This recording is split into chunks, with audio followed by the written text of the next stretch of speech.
Hi, I'm Lynn with Blue Knight Rubber Stamps, and today I want to show you a technique we're going to call smoosh with plastic wrap. You probably have everything you need for this technique at home, and it gives a very cool effect.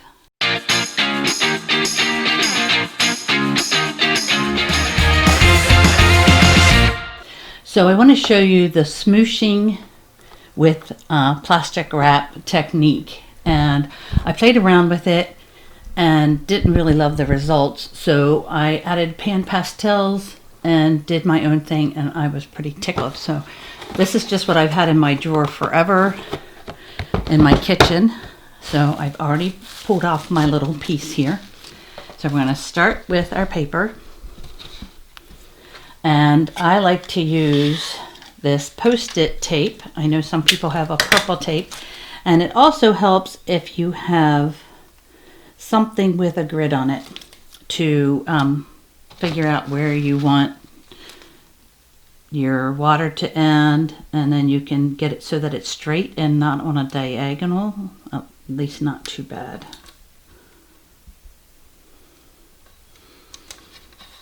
So, yeah. But your paper has to be straight to do that. Let's try that again. All right. So I'm going to put it down here. Make sure that it's, I want it to be right around that little dotted line, and it should end at the dotted line. Okay. This is the hardest part, I promise. Okay. So now I know where I want my blue to end, and I like the phthalo blue, and you can tell because it looks pretty rough. So I'm just gonna grab and do some streaks. And really, it's kind of nice when it's not real blended and a little streaky, because water looks a little streaky. So I'm actually very happy with just that. So now I'm going to take that up, and I'm going to reposition it so that it covers the blue.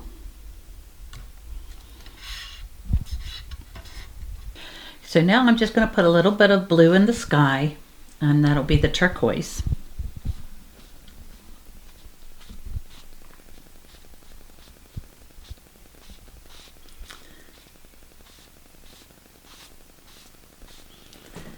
And this is the fun part. So I'm just going to start with the lightest color first. This is crushed olive, and just kind of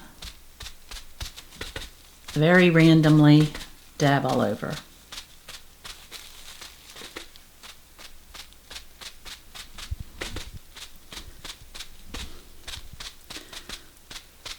And then I'm going to take the darker color, peeled paint, and you know, you can kind of change the way you mush to get a different pattern, but really there's no right, no wrong. I'm going to make it a little darker at the bottom.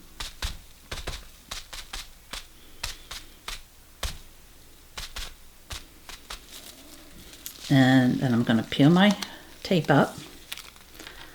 And then again, the same thing is, once you put the stamp on it, that's when everything kind of comes together.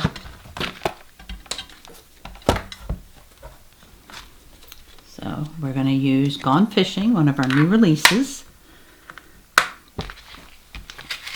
And we're going to use a piece of acetate. This stuff is so handy. I can't get over, and actually this is probably extra laminate I had when we made the packaging. And you can see right there, that's where I want that to go, because this is all the reflection. So, but I'm going to test it on my acetate first, so I really don't have anything to worry about. It will just wipe up, and I can reposition it after that. So I want to test it with archival because that's not as wet.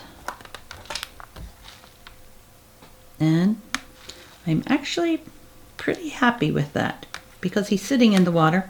I like how that looks. So now all I have to do is stamp it, and I am going to use the VersaFine Clair because it does a much better job with covering the silhouettes.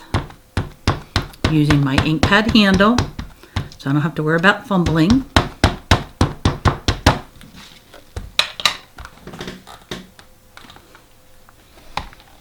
Doesn't that look cool?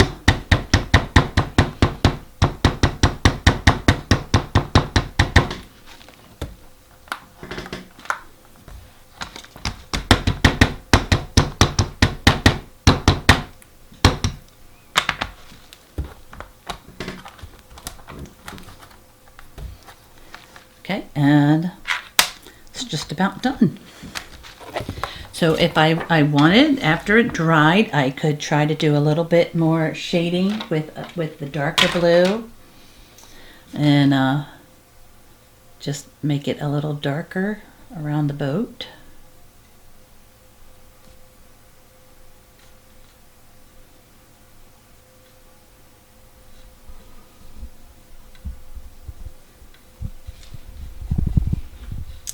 And anyway, that's pretty quick. All you have to do again is cut it, trim it down, and do a little bit of layering and put it on your card. Add your sentiment, and you're done. So I hope you enjoyed this technique. Happy stamping!